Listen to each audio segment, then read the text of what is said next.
नमस्कार, मैं अशोक कुमार पांडे और स्वागत है आपका टीसीएच पर। आज राहुल गांधी ने जो बम छोड़ा है प्रेस कॉन्फ्रेंस में, वोट चोरी पर जो खुलासा किया है वो हाइड्रोजन बम तो नहीं है। हाइड्रोजन बम के बारे में उन्होंने बताया कि अभी तैयारियां चल रही हैं, रिसर्च चल रहा है और जब वो पूरी तरह से तैयार हो जाएगा तो जल्दी ही उसको लेकर आपके बीच में आएंगे।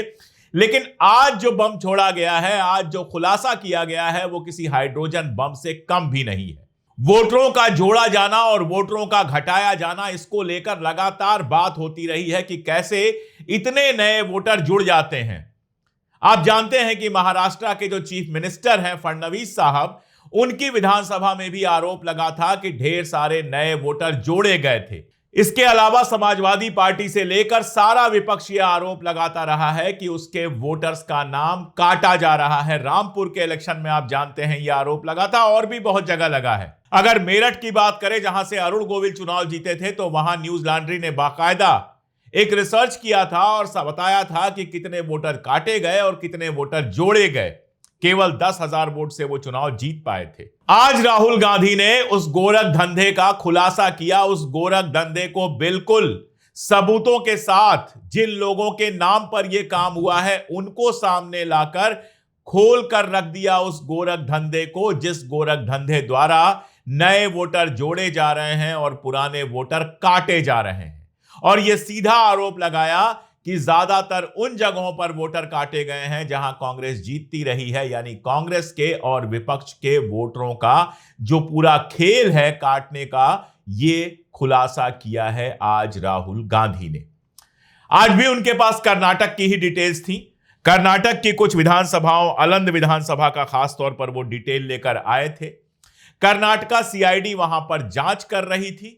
सीआईडी ने चुनाव आयोग से जानकारी मांगी थी ताकि वो जांच पूरी कर सके और चुनाव आयोग ने कोई जानकारी नहीं दी थी।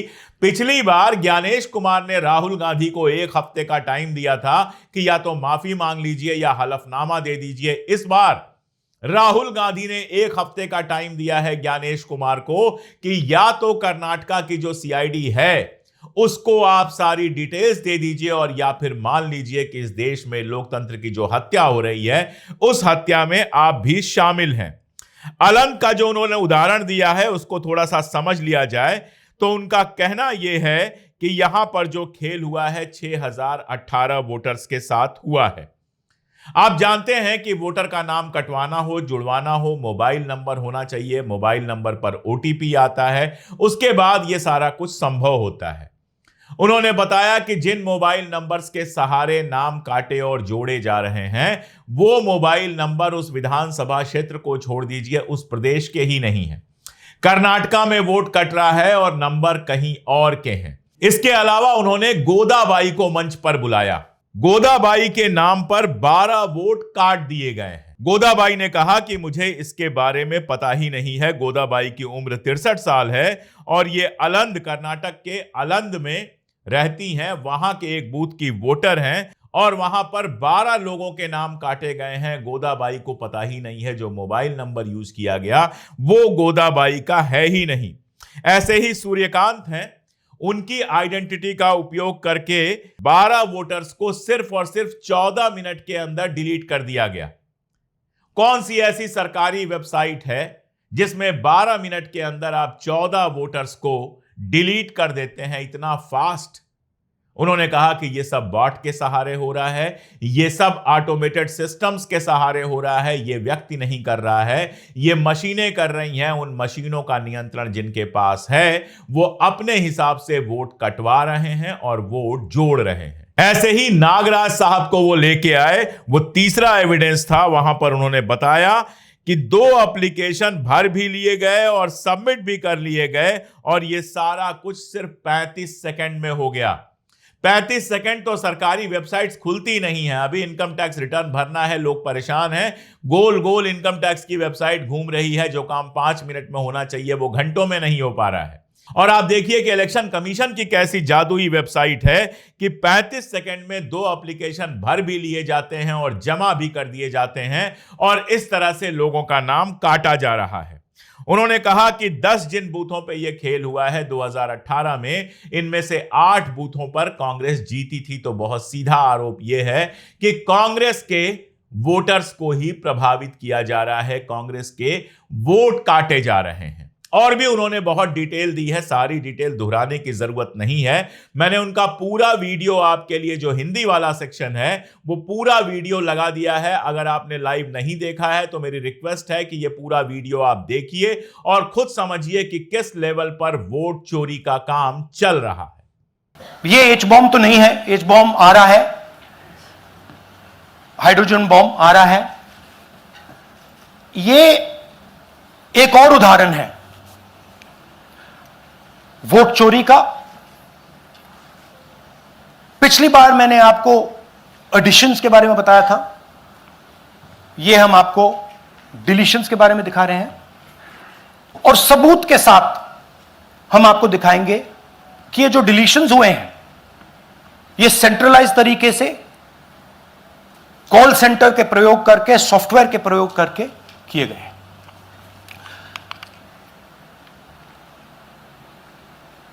हमारे पास इस प्रेजेंटेशन में जो मैंने आपको अभी दिखाया 100% सबूत है, प्रूफ है कि ज्ञानेश कुमार जी हिंदुस्तान के चीफ इलेक्शन कमिश्नर वोट चोरों की रक्षा कर रहे हैं, और यह मैं आपको अभी दिखाने जा रहा हूं।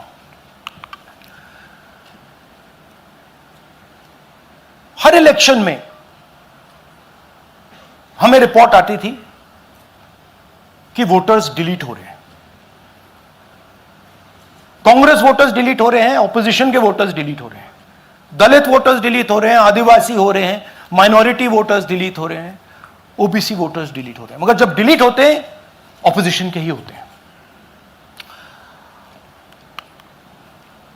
कर्नाटक में आलंद कंस्टिट्यूएंसी है, यहां पे चोरी पकड़ ली, कोइंसिडेंस से पकड़ी। वहां की जो बीएलओ थी उसने देखा कि उसके रिश्तेदार को डिलीट कर दिया गया था। जैसे चोरी पकड़ी जाती है, कोई छोटी सी गलती हो जाती है, हाथ आ जाती है। अलंद में 6018 वोटर्स डिलीट हुए, उसमें से इनकी रिश्तेदार थे। उन्होंने पता लगाया कि मेरे रिश्तेदार को डिलीट किसने किया। पता लगा कि पड़ोसी ने रिश्तेदार को डिलीट किया। बीएलओ ने जाके पड़ोसी से पूछा कि भाई आपने मेरे रिश्तेदार को क्यों डिलीट किया। पड़ोसी ने कहा मैंने तो नहीं किया। बीएलओ सस्पिशियस हो गई, शक पड़ा, उसने प्रोसेस चालू कर दी।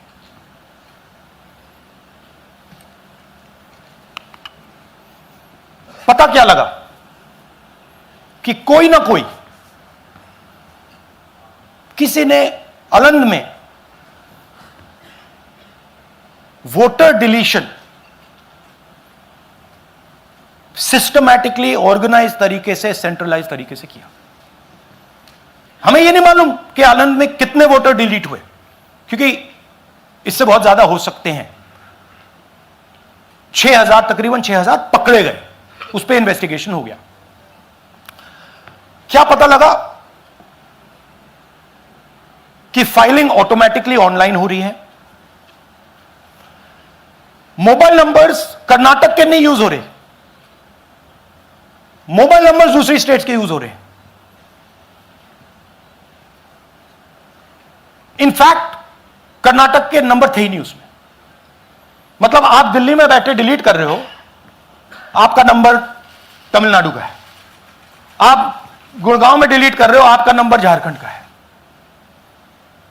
और जब हम चेक कर रहे हैं कि भैया आपका नंबर है, तो आपका नंबर है ही नहीं, किसी और का नंबर है। और टारगेट करके कांग्रेस वोटर्स को डिलीट किया गया। ये गोदाबाई जी हैं, इनके नाम पर 12 वोटर्स डिलीट किए गए। इनको मालूम ही नहीं, इनको पता ही नहीं कि इन्होंने 12 वोटर्स डिलीट किए। दिखाइए जरा। ಇದೇ ಟೈಮ್ ಈಗ ये इनका वीडियो है। ನಾ ಅರ್ಜಿ ಹಾಕಿಲ್ಲ, ನನಗೆ ಅದಕ್ಕೆ ಸಂಬಂಧ ಇಲ್ಲ, ಅದು ಯಾರು ಹೊಟ್ಟೆ ಕಿಚ್ಚಿಗೆ ಯಾರು ಏನ ಹಾಕ್ಯಾರ ಅನ್ನೋದು ನನಗೆ ಗೊತ್ತಾಗಿಲ್ಲ. तो इनको आइडिया नहीं है कि इन्होंने वोटर्स डिलीट कर दिए.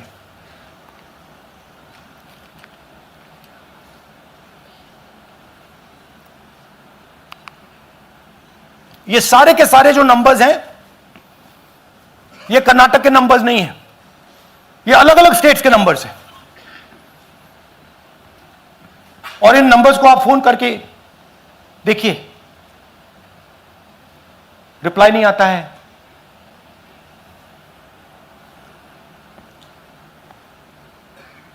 तो सवाल यह है कि किसके नंबर्स हैं, ये किसने ऑपरेट किए, जब इन्होंने ऑपरेट किए ये कहां थे, आईपी एड्रेस क्या था, ओटीपी कैसे जनरेट हुआ, कहां गया, यह सवाल है. यह दूसरा उदाहरण, सूर्यकांत जी जो अभी स्टेज पे आए थे, इन्होंने 12 वोटर्स को 14 मिनट में डिलीट कर दिया. आप फॉर्म भरने की कोशिश कीजिए, डिलीशन फॉर्म भरने की कोशिश कीजिए, देखिए. और जब हमने इनसे पूछा कि भैया आपने ये कैसे किया, वो कहते हैं मैंने तो नहीं किया, मैं तो जानता ही नहीं हूं.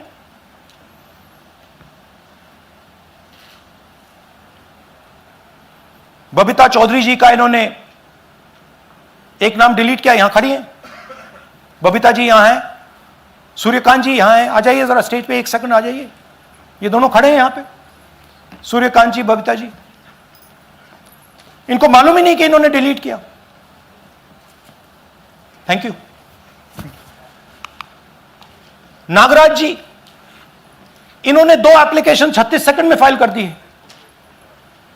और मजे की बात देखिए, ये 4 बजे सुबह उठ के फाइल कर रहे हैं. पता नहीं क्या हुआ, 4 बजे सुबह कहा कि भैया मैं 2 वोटर को डिलीट करूंगा, और कितने 36 सेकंड में डिलीट कर दिए, फिर सो गए.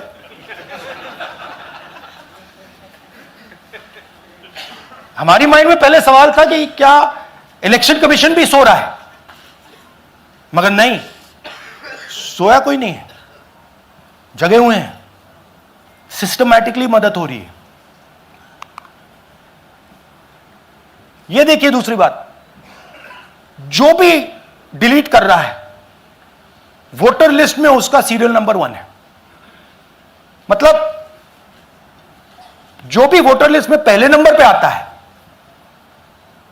वही डिलीट कर रहा है. 5वें नंबर वाला, 7वें नंबर वाला, 10वें वाला कोई नहीं कर रहा. तो हो क्या रहा है, सॉफ्टवेयर से यह काम किया जा रहा है.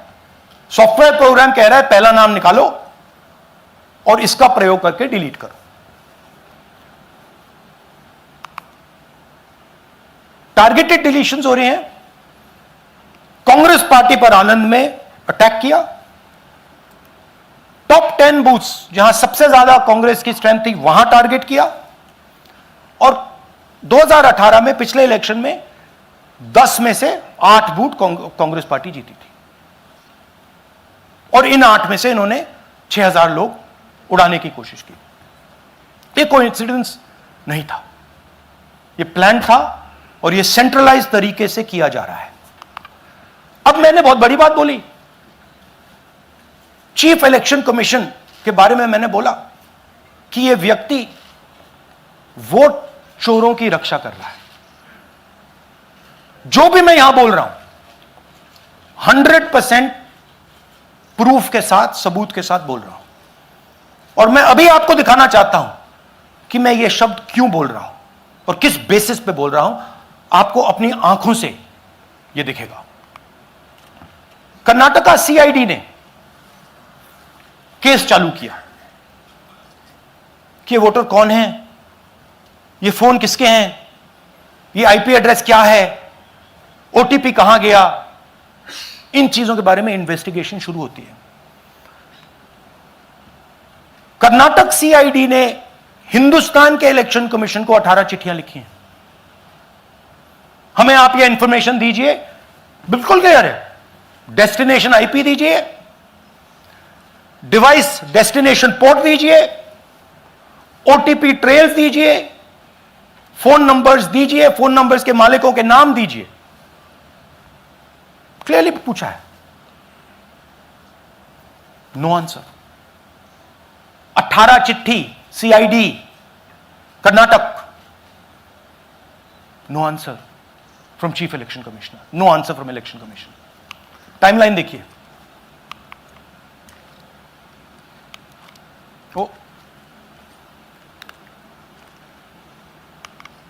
ओके, फरवरी 23 में इन्वेस्टिगेशन शुरू होती है। मार्च 23 में कर्नाटक का सीआईडी चिट्ठी लिखती है ईसीआई को कि हमें सारे डिटेल्स दे दीजिए। अगस्त में इनकंप्लीट डिटेल्स दी जाती हैं, जिससे कोई इन्वेस्टिगेशन आगे नहीं बढ़ेगा। जिन चीजों की जरूरत थी वो नहीं दी, जिसकी जरूरत नहीं थी वो सारी दे दी। पहला सबूत। दूसरा सबूत, 18 बार रिमाइंडर लेटर गए हैं। आपको अगर सीआईडी एक बार लेटर भेज दे और आप नहीं गए, आप जानते हो क्या होगा। यहां पे इलेक्शन कमीशन को 18 बार लेटर गए हैं, कुछ नहीं हुआ है। बाद में क्या होता है, कर्नाटक ईसी इलेक्शन कमीशन को लिखता है, कहता है भैया हमें दे दीजिए, आपको इंफॉर्मेशन देना पड़ेगा। No reply. मार्च 25 में आखिरी लेटर सितंबर में गया है, कुछ ही दिन पहले। No reply from EC. यह है सबूत कि ज्ञानेश कुमार जी वोट चोरों की रक्षा कर रहे हैं, और यह ब्लैक एंड व्हाइट सबूत है, इसमें कोई कंफ्यूजन नहीं है कहीं।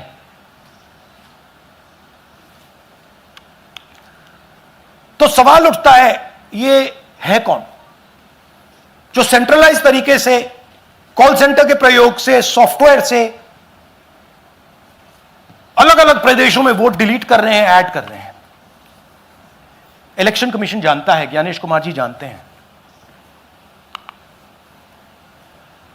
अच्छा, ये सिर्फ आनंद में नहीं हुआ, ये अलग अलग कंस्टिट्यूएंसीज में हुआ है। आनंद में लीगल प्रोसेस चालू हो गई, पकड़ लिया। यहां महाराष्ट्र में उसी मोडस ऑपरेंडी से, उसी सिस्टम से यहां पे वोट ऐड हुए हैं। आनंद में डिलीट, रजौरा में एडिशन। 6850। आपको याद होगा पिछले प्रेजेंटेशन में मैंने आपको नाम दिखाए थे, ये देखिए वही नाम यहां है। वही सिस्टम महाराष्ट्र में चल रहा है जो कर्नाटक में चल रहा था। नाम वैसे ही है, जेडब्ल्यू जेडब्ल्यू जेडब्ल्यू, पता वैसा है, जेडब्ल्यू जेडब्ल्यू, नाम यू ऐसे किसी ने टाइप करके लगा दिया। तो जो ये काम कर रहा है, ये उत्तर प्रदेश में, हरियाणा में, बिहार में, कर्नाटक में, महाराष्ट्र में वही कर रहा है।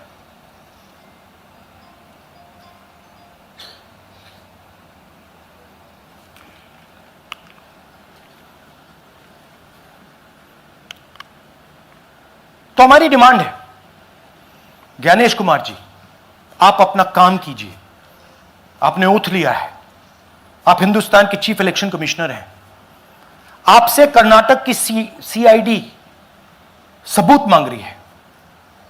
आप कर्नाटक की सीआईडी को यह सबूत 1 सप्ताह के अंदर दे दीजिए, नहीं तो पूरा हिंदुस्तान के सारे युवा इस बात को एक्सेप्ट करेंगे कि आप हिंदुस्तान के कॉन्स्टिट्यूशन, हिंदुस्तान के संविधान की हत्या में शामिल हो, हिंदुस्तान की संविधान की रक्षा नहीं कर रहे हो और वोट चोरों की आप मदद कर रहे हो। Thank you. और थोड़ी देर में हम आपको हाइड्रोजन बॉम्ब दिखाने जा रहे हैं। नहीं, आज नहीं, थोड़ी देर में उसकी प्रिपरेशन चल रही है। क्योंकि हम देखिए, मैंने टीम से कहा है कि अगर मैं स्टेज पे जा रहा हूं,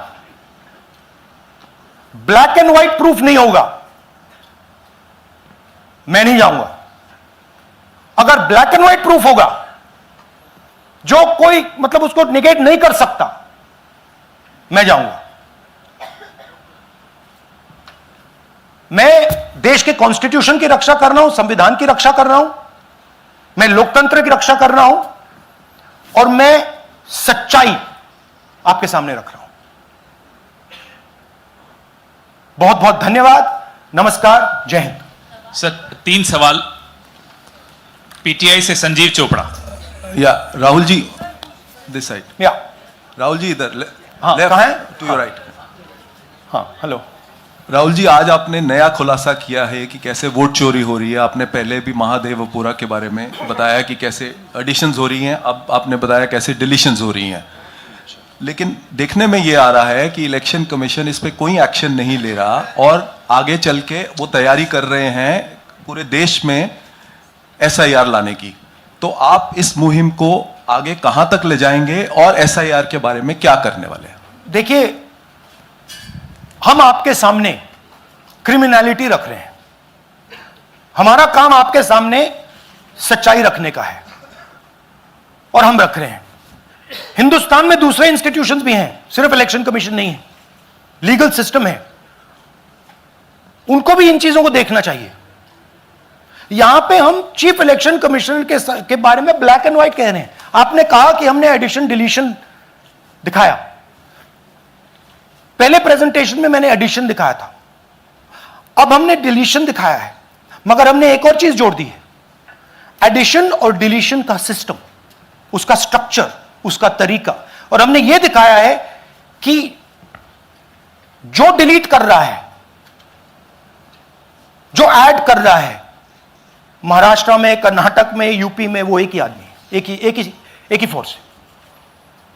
हमने आपको वो एड्रेसेस दिखाए। Same system is being used in Maharashtra, is being used in Karnataka, is being used in Uttar Pradesh, is being used in Haryana. Same people are doing it. Say Siddharth, ANI. Sir, this side sir. हाँ sir, on your left sir. हाँ, on your left, this side sir, on your left. Sir, मेरा आपसे सवाल ये है कि जब आप कह रहे हैं कि ज्ञानेश कुमार जो चीफ इलेक्शन कमिश्नर है, उन्हें पता है ये कौन कर रहा है, हाँ। और ये पॉलिटिकल फायदा जरूर किसी को हो रहा है। आप कह रहे हैं कांग्रेस के बूथ के ऊपर ही हाँ। सारे वोट्स डिलीट किए जा रहे हैं, तो वो कौन लोग आपके हिसाब से हैं जिनको ये फायदा पहुंच रहा है, पहला। और दूसरा ये कि वो आपने एक देखिए, हफ्ते का हाँ, समय दिया है, जब आपने एक हफ्ते का समय दिया है, तो क्या एक हफ्ते बाद आप इसको आगे कैसे इनिशिएट करेंगे? क्या आप लोग कोर्ट का रास्ता अपनाएंगे या और कोई हायर एजेंसी से इस बात की डिमांड करेंगे? क्योंकि ये ऑर्गेनाइज्ड तरीके से क्राइम दिखाई दे रहा है जो आप बता रहे हैं, अगर आपकी बात के ऊपर जाएं। देखिए, फ्रैंकली ये जो मैं यहां कर रहा हूं, ये मेरा काम नहीं है। मेरा काम डेमोक्रेटिक सिस्टम में पार्टिसिपेट करने का है। मेरा काम डेमोक्रेटिक सिस्टम की रक्षा करने का नहीं है। वो काम हिंदुस्तान के इंस्टीट्यूशंस का है। वो काम वो नहीं कर रहे हैं, इसलिए मैं कर रहा हूं। अब मैं आपको यह कह सकता हूं कि हमने आपको 2 बार सबूत दिखाया है, और जब हम ये प्रेजेंटेशंस खत्म करेंगे, इसमें लगेंगे 2-3 महीने, जब हम ये खत्म करेंगे, आपके माइंड में कोई डाउट नहीं होगा कि हिंदुस्तान में state after state, Lok Sabha after Lok Sabha चोरी हो रही है। तो मेरा काम सच्चाई दिखाने का है। मैं हिंदुस्तान की जनता को, हिंदुस्तान के युवाओं को सच्चाई दिखा सकता हूं। यह मेरा काम है। उनकी जो इंटरेस्ट है, क्योंकि ये जो कॉन्स्टिट्यूशन है, ये हिंदुस्तान की जनता का रखवाला है, प्रोटेक्टर है, और मैं इसकी प्रोटेक्शन कर रहा हूं। इसकी प्रोटेक्शन करने का काम हिंदुस्तान के इंस्टीट्यूशंस का है, हिंदुस्तान के ऑपोजिशन लीडर का नहीं है, मगर इंस्टीट्यूशंस नहीं करने हैं। अच्छा, एक इंटरेस्टिंग बात आई है जो मैं आपको बताना चाहता हूं कि इलेक्शन कमीशन के अंदर से हमें मदद मिलनी शुरू हो गई है। मैं साफ बोल देता हूं, इलेक्शन कमीशन के अंदर से, पहले नहीं हो रहा था, अब इलेक्शन कमीशन के अंदर से इंफॉर्मेशन आ रही है। यह रुकेगा नहीं, यह रुक नहीं सकता है, क्योंकि हिंदुस्तान की जनता इस बात को एक्सेप्ट नहीं करेगी। एक बार हिंदुस्तान की जनता को, हिंदुस्तान के युवाओं को पता लग गया कि वोट चोरी हो रही है, उनकी शक्ति लग जाएगी। आईएएनएस से आलोक झा, इस तरह से नहीं प्लीज। आईएएनएस से आलोक झा। वो भी मैं आपको दिखा दूंगा, वो भी मैं आपको प्रूफ के साथ दिखा दूंगा, है हमारे पास। राहुल जी, हाइड्रोजन बॉम्ब में ब्लैक एंड व्हाइट है।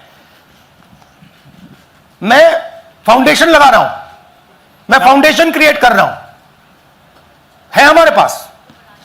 मैं स्टेज पे बिना प्रूफ के नहीं चढ़ूंगा, बता रहा हूं।